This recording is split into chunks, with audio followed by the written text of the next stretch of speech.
गरीब ससुराल वालों ने खाया पहली बार पालक पनीर। आरती शादी की जोड़ी में घूंघट किए ससुराल के दहलीज पर खड़ी होती है। तभी उसकी गरीब सास सीता फटी पुरानी साड़ी पहने हुए उसका स्वागत करती है। आओ छोटी बहू, हमारे गरीब घर परिवार में तुम्हारा स्वागत है। ये तुम्हारी जेठानी संगीता है और ये अनुज का बड़ा भाई मोहन, और ये दोनों उसके बच्चे बंटी और गुड्डी। बंटी, गुड्डी, चलो चाची जी के पैर छुओ। दोनों बच्चे जैसे ही आरती के पैर छूने लगते हैं, आगे बढ़ते हैं, तो आरती मुस्कुराकर उन्हें गले से लगा लेती है। मेरे प्यारे बच्चों, आप दोनों को मेरे पैर छूने की कोई जरूरत नहीं है। दोनों बच्चे बड़े ही गौर से आरती के साथ आए सामान को देखते हुए आपस में खुसर पुसर करने लगते हैं। बंटी भैया, उठ, बाशे में क्या है? गुड्डी, उसमें चाची हम दोनों के लिए नए कपड़े लेकर आई होंगी, फिर हम दोनों को ये फटे चिटे कपड़े नहीं पहनने पड़ेंगे। ये सुनकर 5 साल की मासूम गुड्डी खुश हो जाती है। इसके बाद आरती अपने सास ससुर जेठ जेठानी के पैर छूती है। 8 जन के बड़े से परिवार में घर के मुखिया थे गोपीनाथ, जो कि बुढ़ापे में भी दिन भर मेहनत से कोयले की खदान में भारी भरकम बोरी का बोझ ढोते हैं। वहीं मोहन भी जैसे तैसे दिहाड़ी मजदूरी करके 100-200 कमा कर घर लाता, मगर कभी उनको काम मिलता तो कभी नहीं। इतनी गरीबी में घर का खर्चा चलाना और रोटी कमाना उस गरीब परिवार के लिए हर रोज की एक बहुत बड़ी चुनौती थी, जिसमें कि अब आरती भी बढ़ चुकी थी। ससुराल के पहले दिन आरती साफ सफाई करने के बाद पहली रसोई बनाने के लिए रसोई में जाती है, जहाँ संगीता चूल्हा लीप रही होती है। अरे जेठानी जी, मैं तो आ ही रही थी चूल्हा लीपने। कोई बात नहीं आरती, तो क्या हुआ जो मैंने चूल्हा लीप दिया? आरती, तुम मुझे जेठानी जी की जगह आज से संगीता दीदी कहना। दीदी, आज मेरी पहली रसोई है, तो मैं सोच रही हूँ कि पालक पनीर बना लूं और साथ में गर्मा गर्म पूरी बना लूं। मैं माजी से बोलकर पालक पनीर बनाने का सामान मंगा लेती हूँ। ये सुनकर संगीता आरती को रोककर हिचकिचाते हुए कहती है, जरा रुको देवरानी जी, मैं क्या कह रही थी कि पालक पनीर तुम फिर किसी और दिन बना लेना, अभी के लिए तुम आलू की सब्जी और रोटी बना लो। संगीता दीदी, आज मेरी ससुराल में पहली रसोई है और पहली रसोई में इतना सादा खाना। क्या बात है दीदी, आपको देखकर ऐसा लग रहा है जैसे आप मुझसे कुछ कहना चाहती हैं। जेठानी जी, अब मैं इस घर का हिस्सा हूँ और ये घर परिवार मेरा अपना है। अब आप बताइए। देखो देवरानी जी, हमारे करीब ससुराल की हालत इतनी ठीक नहीं है। देवर जी की शादी भी कर्जा लेकर हुई है। मैंने देखा है तुम्हारे जेठ जी, देवर जी और ससुर जी कितनी मेहनत से हमारे लिए 2 वक्त की रोटी कमाने के लिए अमीरों की गालियां खाते हैं और धूप भरी कड़ी गर्मी में भारी बोरी ढोते हैं। ऐसे में भी बस 2 वक्त की दाल रोटी का ही इंतजाम हो पाता है। और जब से मैं इस घर की बहू बनकर आई हूँ, मैंने ऐसे भी दिन देखे हैं आरती, जब हमें नमक पानी पीकर भी सोना पड़ा था। तुम ही बताओ, ऐसे में हम गरीबी में हमारा परिवार पालक पनीर कहाँ से खा पाएगा? संगीता की बातों में एक बड़ी ही लाचारी दिख रही थी। ऐसे में गरीबी के चलते आरती 2 दिन आलू से ही पतली तरीदार सब्जी बनाकर अपनी गरीब ससुराल वालों को रोटी सब्जी परोसती है। तभी बंटी और गुड्डी दोनों खाना देखकर रोते हुए कहते हैं, चाची, आपने भी माँ के जैसे ही ये पानी वाली सब्जी और रोटी बनाई है।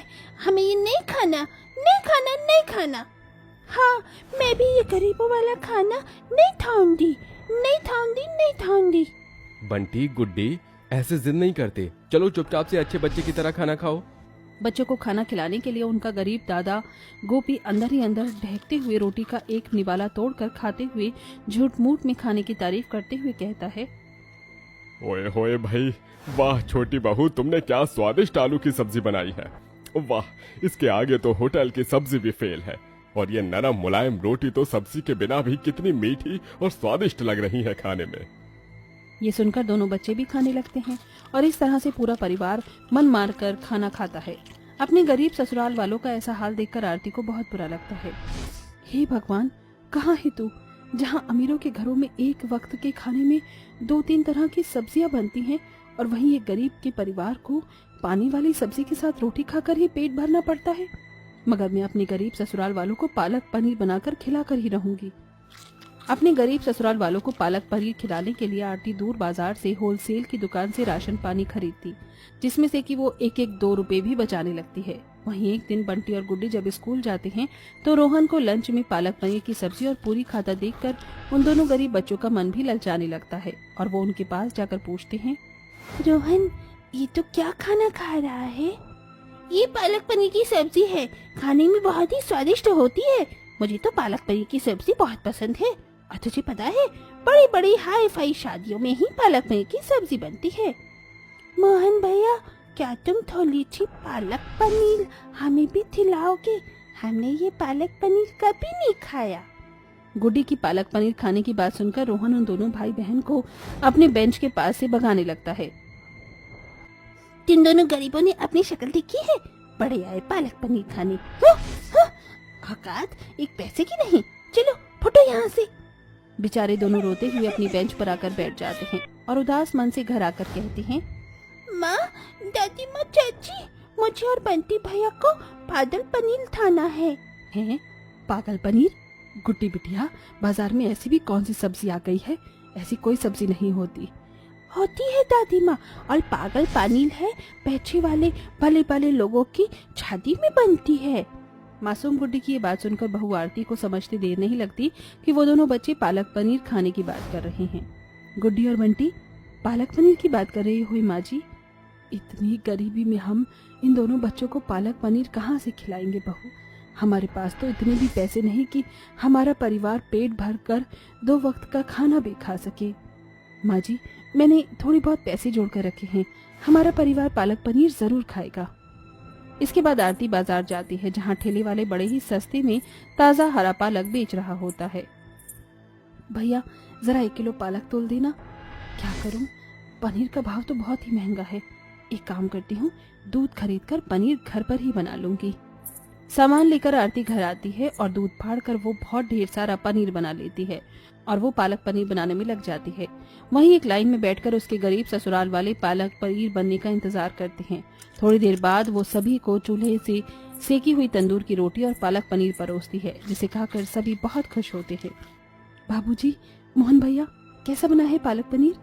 बहुत ही स्वादिष्ट। आरती बहू, जिंदगी में पहली बार हम सबने पालक पनीर खाया है, वरना हम गरीबों के लिए तो 2 वक्त की रोटी कमाना ही बड़ा मुश्किल होता है। सचमुच बहू, तेरे हाथों में तो जादू है। एकदम होटल जैसा स्वाद है तेरे बनाए हुए पालक पनीर में। हाँ चाची, आप पागल पनीर का एक ढाबा खोल लो, फिर आप एक पागल पनीर बेचकर अच्छे पैसे कमा लोगी, और मैं और बंटी भैया भी रोज रोज पागल पनीर खाएंगे। माँ जी, गुड्डी बिल्कुल ठीक कह रही है। क्यों ना हम सभी परिवार आरती के साथ मिलकर पालक पनीर का ढाबा खोले? क्या पता हम गरीबों के दिन बदल जाएं। हाँ संगीता बहू, तू ठीक कहती है, हमें अपनी किस्मत आजमानी चाहिए। 5 साल की गुड्डी आरती और उसके गरीब ससुराल वालों को गरीबी भरी जिंदगी से निकलकर आगे बढ़ने का रास्ता दिखा देती है, जिसके बाद सभी ढाबे का बर्तन चूल्हा इकट्ठा करते हैं और थोड़े बहुत पैसों के साथ मिलकर गरीब बहू के साथ पालक पनीर और चूल्हे की तंदूरी रोटी का ढाबा खोलते हैं।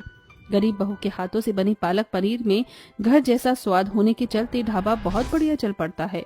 अब ढाबे पर सुबह से लेकर रात तक खाने के लिए लोगों की भीड़ जमा रहती है और उनकी अच्छी खासी कमाई भी होती है। और इस तरह से आरती न सिर्फ अपने गरीब ससुराल वालों को पहली बार पालक पनीर खिलाती है, बल्कि अपनी ससुराल के हालात भी ठीक कर लेती है।